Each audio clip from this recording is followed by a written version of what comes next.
Have you ever found yourself wondering what really happens when alcohol enters your system, especially when you haven't eaten a single bite all day? Statistics from global health reports reveal that close to half of the world's population over the age of 15 drinks alcohol at least occasionally. For some, it's just a casual glass of wine at dinner. But for many others, drinking is far more frequent and sometimes dangerously heavy. Studies show that more than 1 in every 6 drinkers indulges in alcohol excessively, and the consequences can be devastating. In fact, millions of deaths worldwide every year are tied directly to alcohol use, and that staggering number represents a significant share of all lives lost annually. When you take a step back and look at those numbers, it's impossible not to realize how powerful alcohol can be, both socially and biologically. But one simple factor can make a huge difference in how your body responds to a night of drinking, whether you have food in your stomach or not. It might sound like a small detail, but the truth is that eating before consuming alcohol completely changes the way it is absorbed, processed, and felt in your body. Alcohol doesn't just slip into your bloodstream the moment you take a sip. It first travels down into your stomach, which has a relatively small surface area for absorption. This is where things get interesting. The stomach is connected to the small intestine by a muscular gateway known as the pyloric valve. If you haven't eaten anything, this valve stays relaxed, which means alcohol can quickly pass through into the small intestine. And because the intestine has a massive surface area, it absorbs alcohol with incredible efficiency. This is why drinking on an empty stomach feels like someone hit the fast-forward button. Alcohol reaches your brain faster, making you feel intoxicated much sooner. Now imagine the opposite scenario. When you eat a large, heavy meal before drinking, especially one filled with fats, proteins, and carbohydrates, the pyloric valve closes in order to keep the food in the stomach for proper digestion. That keeps the alcohol trapped in your stomach as well, forcing it to be absorbed slowly and in smaller amounts. This means your blood alcohol concentration climbs gradually instead of skyrocketing, and the immediate effects feel much lighter. In other words, the difference between drinking on a full stomach and drinking on an empty one can be the difference between having a fun, controlled night out and waking up with no memory of the chaos you caused. The idea that food shields your body from alcohol isn't just an old piece of party wisdom, it's backed by solid research. Experts explain that fatty foods in particular can keep the stomach busy for hours, which in turn slows down how quickly alcohol is absorbed. Carbohydrates and proteins play their part as well. Think of your stomach as a filter. Without food, alcohol floods straight through. With food, it trickles in, giving your body time to process it at a safer pace. This is why health organizations repeatedly warn against drinking on an empty stomach. Not only does it increase the risk of losing control or blacking out, but it also puts severe stress on your organs. When alcohol hits your system all at once, your liver, kidneys, and digestive tract take the full blow, like a tidal wave crashing into a fragile shore. But when the alcohol is spread out over time, your body can manage the workload more steadily, keeping you from feeling the full destructive force. But let's step back for a moment. Who are the people most likely to ignore this advice? Often it's younger drinkers. In many countries, underage drinking continues to be a massive issue. In the United States, despite the legal drinking age being set at 21, surveys reveal that a significant portion of alcohol consumption still comes from individuals under that age. Shockingly, nearly all of it is binge drinking, heavy amounts consumed in short periods of time. And this isn't just a cultural problem limited to one place. Around the world, young people frequently experiment with alcohol without considering the long-term consequences. The debate over drinking ages has raged for decades. Some argue that setting the legal age at 21 keeps younger people safe, while others claim it simply drives them to drink recklessly in private, where the dangers are even greater. What's undeniable is the tragic fallout. Thousands of underage drinkers lose their lives every year from alcohol-related causes, and hundreds of thousands more end up in emergency rooms. These numbers are more than statistics. They represent young lives cut short, often because they underestimated just how powerful alcohol can be, especially on an empty stomach. This brings us back to the central question. If you're going to drink, is it always better to do so with food already in your stomach? Organizations focused on harm reduction say yes, absolutely. The science is clear. Eating before drinking doesn't just make the experience more manageable. It protects your body from immediate and long-term damage. It doesn't matter how much coffee you drink afterward or how many cold showers you take. The only way to slow down alcohol's entry into your system is to eat beforehand. The type of food also matters. While greasy fast food might do the trick by keeping the stomach full, healthier fats and nutrient-dense meals provide an even better defense. Salmon, avocado, nuts, seeds, and even hummus are all excellent choices that slow absorption while also providing your body with fuel. Certain vegetables and spices like broccoli, turmeric, and cinnamon have been linked to liver support as well, offering additional protection against alcohol's harsh effects. Even something as simple as a glass of fresh lemon juice before drinking can help your body cope better with what's to come. And yet, despite this knowledge, many young drinkers intentionally skip meals before going out. This trend has even earned its own name, drunkorexia. The logic behind it is often the same. Get drunk faster, save money, or avoid the calories that come with food. But while it may seem like a clever shortcut in the moment, it's actually a dangerous gamble with your health. Starving your body while pouring in alcohol doesn't just accelerate intoxication, it magnifies the damage, increases the risk of accidents, and can leave scars that last a lifetime. When alcohol reaches the stomach, a little chemistry unfolds before you even feel a buzz. The lining of the stomach and the liver both contain enzymes that begin to break alcohol down, but they need time to work. Food buys that time. Without a meal in place, alcohol slips past the stomach's gatekeeper almost immediately, arriving in the small intestine where absorption is swift and efficient. That is why an empty stomach can make a single drink feel like several, and why the rise in blood alcohol concentration can be steep rather than gradual. With a solid meal, especially one that includes fat, protein, and complex carbohydrates, the gateway tightens, the stomach churns longer, and the rush becomes a slow drip that your body can handle with much more grace. What you feel in your head is the brain responding to this rise.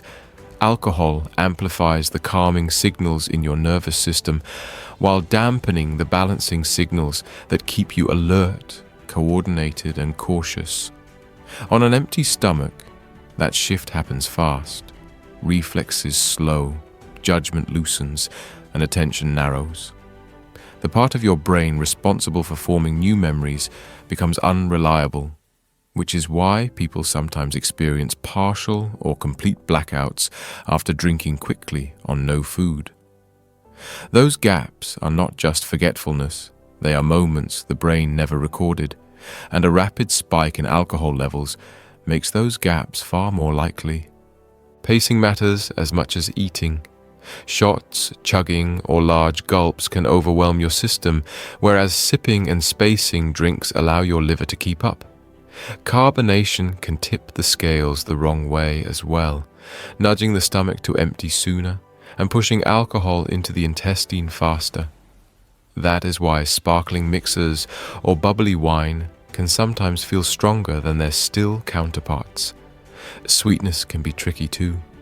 Sweet mixers hide the harsh edge of alcohol, encouraging quicker drinking without the feeling that you are going too fast.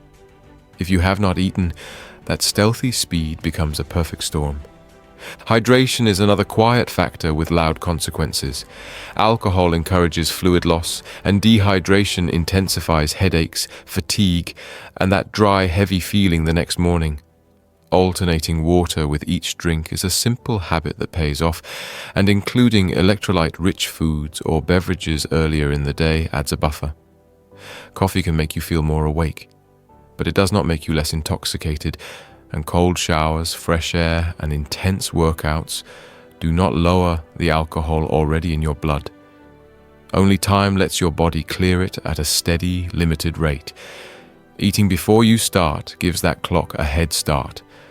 Body composition can change the experience, even when two people drink the same amount. People with lower body water content or smaller frames generally reach higher alcohol levels more quickly. Hormonal fluctuations and certain medications can also alter how alcohol is processed.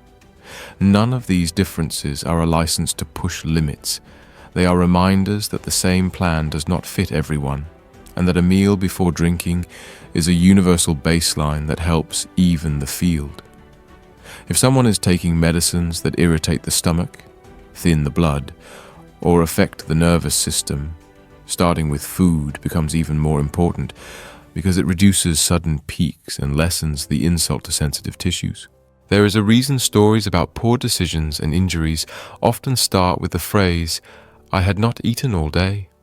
Once alcohol rises quickly, risk-taking grows while caution shrinks. Reaction time lengthens, and tasks that demand precision or quick judgment become harder than they feel in the moment. That disconnect is dangerous.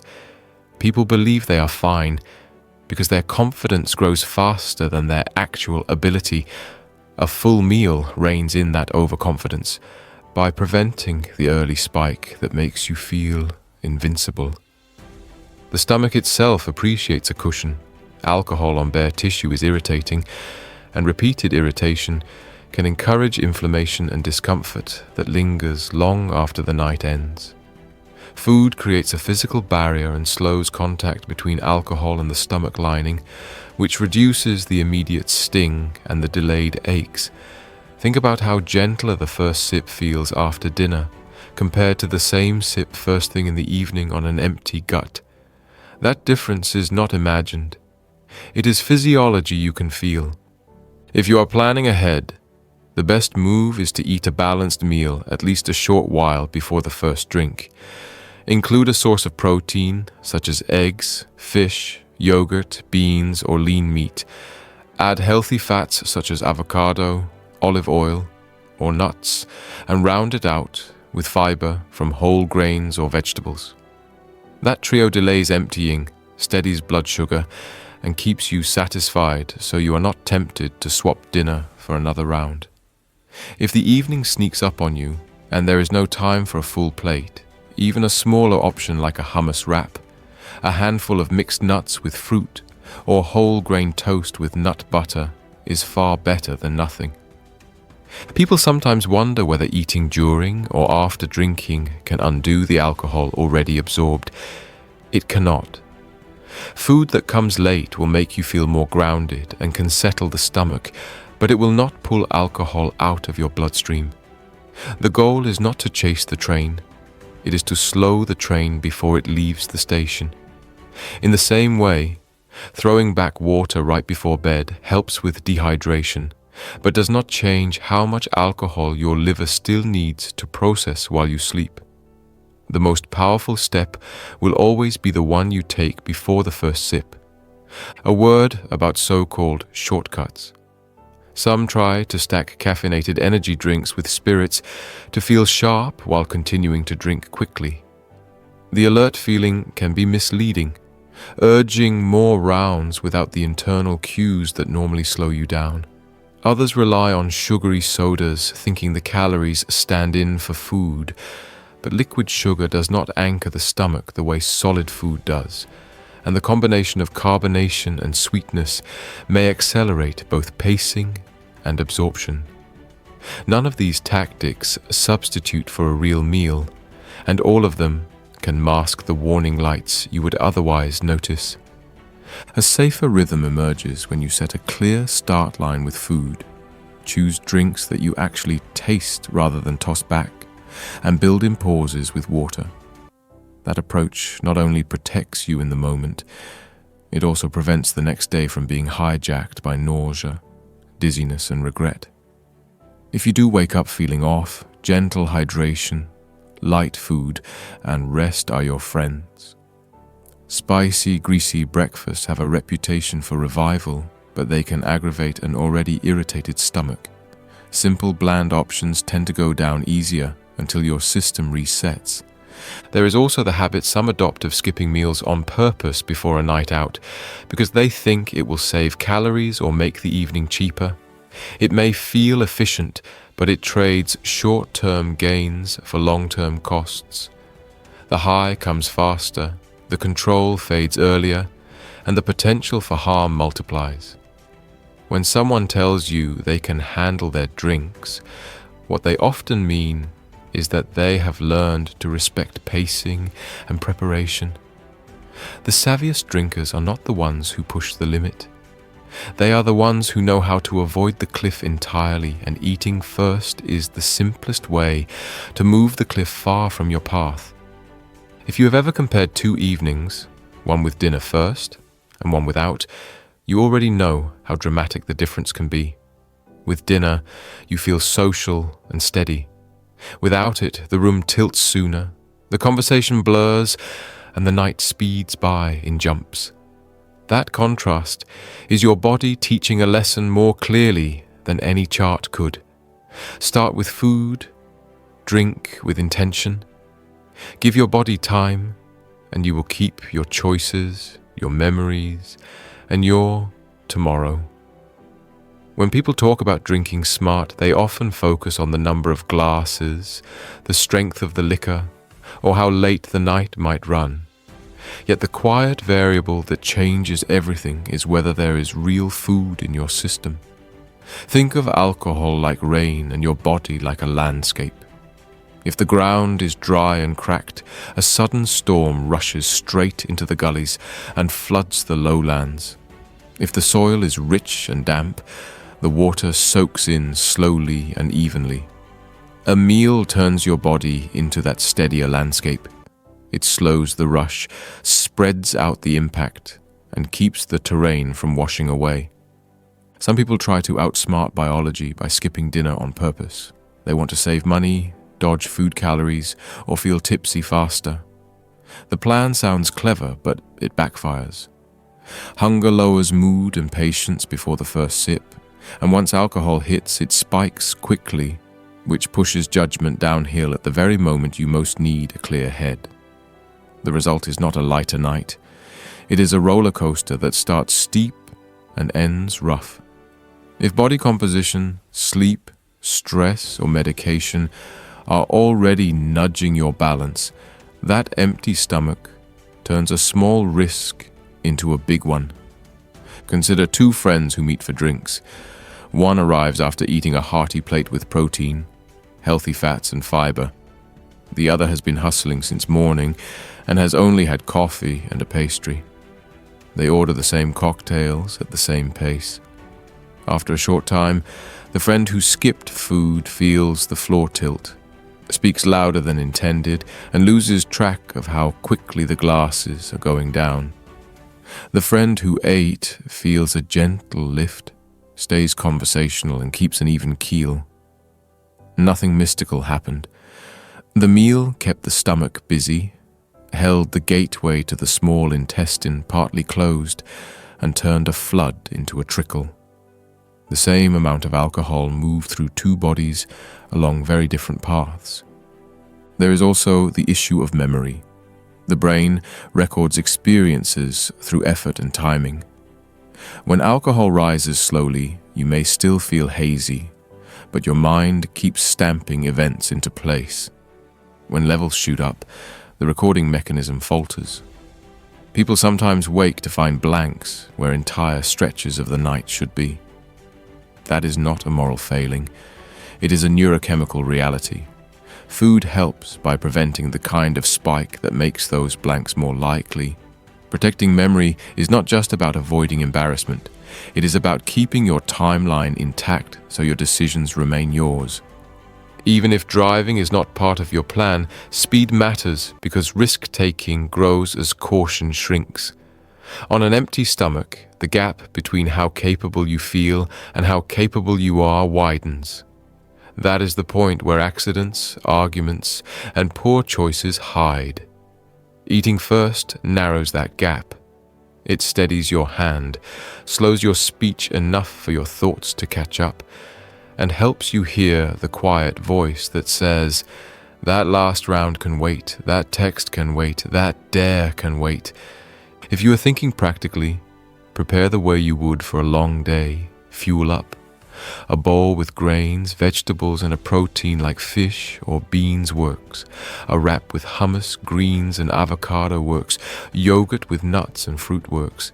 Even quick options help if time is tight, like whole grain toast with nut butter or a handful of trail mix and a banana. Healthy fats are helpful because they linger in the stomach and slow the handoff to the small intestine. Fiber adds bulk. Protein keeps you satisfied, so you are not tempted to swap dinner for another round. If you enjoy bold flavors, spices such as turmeric and cinnamon fit comfortably into a pre-evening meal, and colorful vegetables like broccoli and beets contribute nutrients your body appreciates. A squeeze of fresh lemon in water is an easy pre-drink ritual that feels clean and sets a thoughtful tone.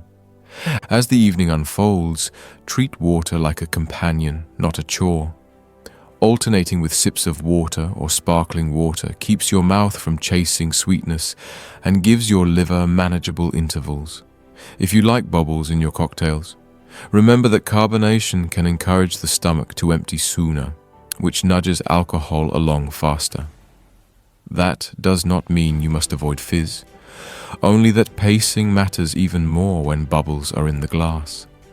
Sweet mixers also deserve a nod of caution because they hide the edges of alcohol and invite bigger gulps. Taste your drink, savor it. If you can taste it, you're more likely to pace it. People sometimes lean on folk cures at the end of the night. Scalding showers, double espressos, late fast food, punishing workouts. None of those lower the alcohol already in your blood. They might wake you up, or they might soothe your stomach, but they do not change the chemistry that needs time to run its course. What does make a difference is the step you take before the first sip. Eat. Decide on a pace. Decide on your ride home. When your plan is in place, you are far less likely to improvise decisions you would not sign off on in the light of morning. There is also the larger picture beyond a single night out. Heavy, frequent drinking takes a toll, measured not only in hard outcomes, but in the soft erosion of energy, clarity, and mood. A body under stress heals more slowly, and a mind under strain solves problems less creatively. You protect both when you reshape your habits around simple guardrails: food before alcohol, water alongside it, and respect for a finish line that arrives earlier than the last call. Those guardrails do not ask you to give anything up. They invite you to keep what matters most intact. If you find yourself in a season where social life often includes alcohol, build small rituals that keep you steady. Eat a real meal before you leave. Set a quiet check-in midway through the evening to ask how you feel, not how you think you should feel. Keep a favorite non-alcoholic option close so you have a graceful way to pause without feeling like you stepped off the dance floor. Tell a friend you trust that you are pacing yourself so you can enjoy the night and tomorrow.